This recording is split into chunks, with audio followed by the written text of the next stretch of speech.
you do have an eye to be early, it seems like, to a lot of the collectibles. What really caught my attention is you were collecting a Bob Ross, and you were bidding against Drake. Yeah. I Did believe. you see it? It's in there. No, I didn't see it. You should check it out. But that was something where I thought, oh man, now I want a Bob Ross. And that was never something I'd think about. Or even the Space Jam that was down there. I'm like, that is so cool. And now I see one on eBay, which I'm pretty sure I'm just going to go ahead and buy. You have to, But how do you figure out what's going to be going up in value? Do you buy it with future value in mind, or do you just buy what you like? Very, very rarely. Very rarely. It's taste. I wish I had like a answer you could dissect, but it's taste. I buy things I'm interested in. Hopefully they hold their value. But like, yo, flashback to 2 years ago, like, yo, brother, your Pokemon card was not holding its value, dog. Like, Pokemon had a lull, a big lull. And it's easy to say now, like, man, Pokemon's exploding. It's like, if you believe in the long-term vision, no problem. I do, especially for Pokemon. Bob Ross is a legend, bro. Legend. And his art is actually really good. I know. It's really good art. So yeah, I got a Bob Ross. And yeah, I lost an auction against Drake. But I got all sorts of stuff that I think is like best in class assets. And I'd also sit in this unique position where like, if I tell the story around the thing, right, I take my spotlight and go, yo, look at this. Here's why it's important. I think people go, oh, yeah, I can see why that illustrator's worth that much. It could only be won at an illustration contest. Only 39 of them were awarded. And it was created by Atsuko Nishida, the creator of Pikachu. It's a Pikachu created by the creator of Pikachu. That's insane. You couldn't buy this card from a pack. You had to be earned by the best illustrators of a Korogor comic contest. Like that's an interesting story that like no one knew, and now people know, and like the value's there.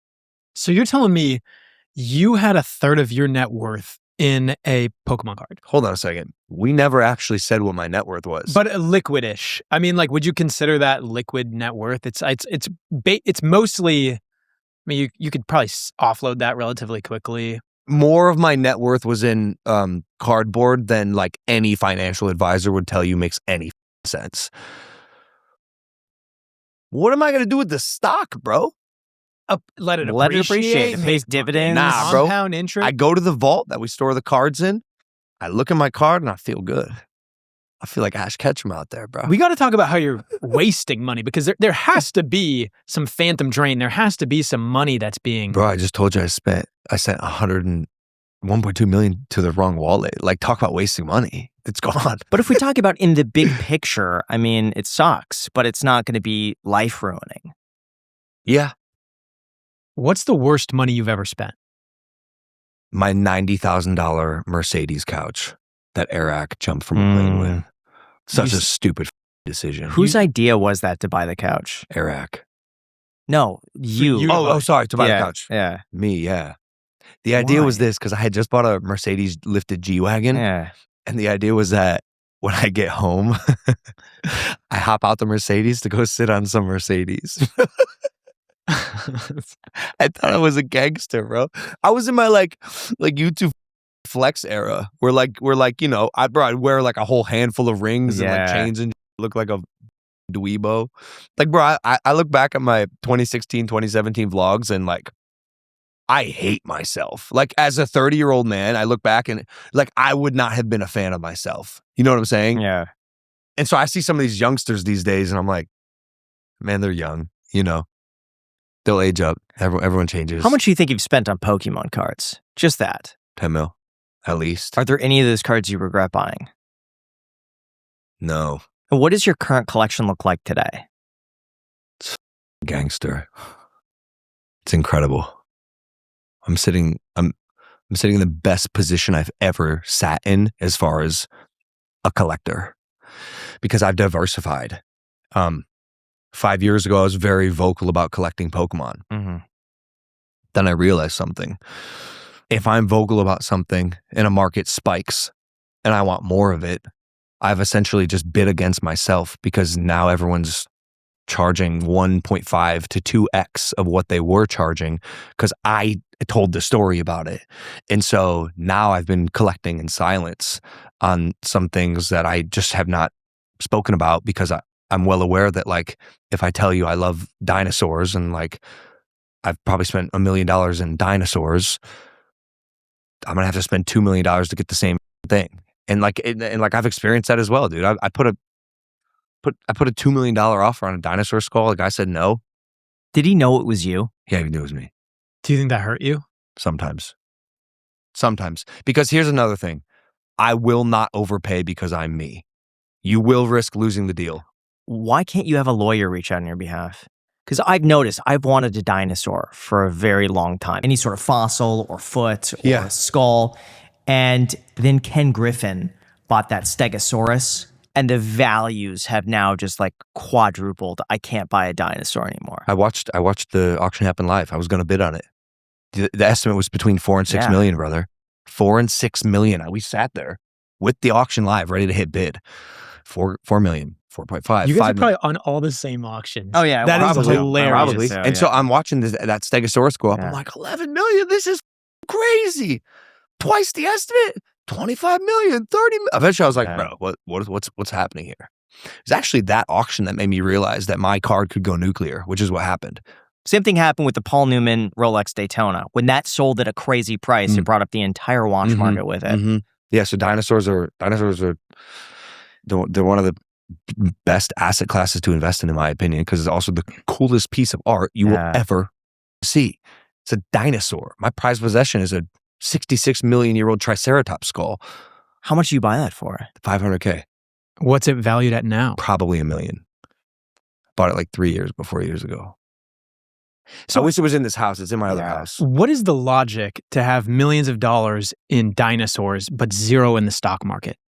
The f am I gonna do with the stock, bro?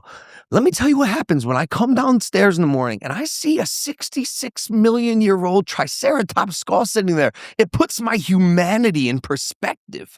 In one moment, I go, man, we really are just like an evolved speck of dust that we have this short little amount of time to live on this earth. The dinosaurs were the greatest species to ever roam the earth. Do you know how many years they were around, guys? Hundreds of millions of years. Literally. Do you know how many years humans have been around? Between 200 and 300,000. To put that into perspective, it's like, bro, we are a blip on this radar of Earth. The dinosaurs are the greatest species to ever roam the planet. To have to get to own a piece of that and like let myself be inspired and like count my blessings every day and like look up at the sky and realize my humanity, like, bro, Nvidia stock can't make me do that. Shout out Jensen. Are you buying more dinosaurs? I can't afford them, bro. Because I like Pokemon but too much. Maybe if you invested, those investments would be able to buy your dinosaurs. Let me tell you something. Yeah. I had my beautiful daughter. I had about 6 months of like a bit of a lull where I wasn't doing WWE and I was taking my time to be a dad, but my brain like just will go and I'll just start like conceptualizing and stuff. And I got very deep into starting like a dinosaur company, a fossil company, because I know, yeah. I mean, look, I honestly believe dinosaurs are going to be popping I off. agree. Like, I mean, I've gone down all the documentaries on like the fossils and the dinosaur market and who's buying these and why geologists say, oh, they should be in collections, not in private hands. I've seen everything. It's true. I'm so that's obsessed with them. Bro, they're incredible. Yeah. That though is the dilemma. And I'm glad Ken Griffin is loaning his dinosaur out to, I think, the Museum of Natural History in New York. Because like to have a specimen like Apex, that Stegosaurus that sold for 44.6 million, be in a private collection is like a bit of a shame. And I even like, I have this Triceratops skull, right? And like, I'm like, yo, maybe it should be in a museum. Maybe it should. Triceratops, there's a lot more of them. So like that one maybe, but like the one of one stands or shoes, the big T-Rex, like that, bro, those can't be in private collections. So I do hope that if people are collecting like these otherworldly, best in class, 70% bone completion specimens, I'd like that they'd be in museums or collections where like young people especially can see them and allow themselves to marvel at this spectacle that is prehistoric fossils. Now, really quick, every business is asking themselves the same question. How do we make AI work for us? The possibilities are limitless, but guessing is too risky, and sitting on the sidelines is not an option because one thing is certain. If you're not doing it, your competitors are already making their move. And that's where our sponsor NetSuite by Oracle comes in. It's the #1 AI cloud ERP, trusted by over 43,000 businesses to manage everything from financials and inventory to commerce, HR, and CRM, all in one unified system. When all of your data is in one place, your AI becomes a lot smarter. It doesn't just guess. It knows. NetSuite intelligently automates routine tasks, delivers real-time insights, and helps you make fast, confident decisions that actually help drive growth. And it's not just an add-on, it's AI that's literally built right into the system that runs your business, helping you cut costs, improve accuracy, and stay ahead of the competition. Whether your company is making millions or even hundreds of millions, NetSuite gives you visibility and control to keep moving forward. Honestly, if I were building a business of this size, NetSuite's the only company that I have 100% confidence in. So if your revenues are at least in the 7 figures, get our completely free business guide, Demystifying AI, at netsuite.com/clips. Again, the guide is free for you at netsuite.com/clips, netsuite.com/clips, with the link down below in the description.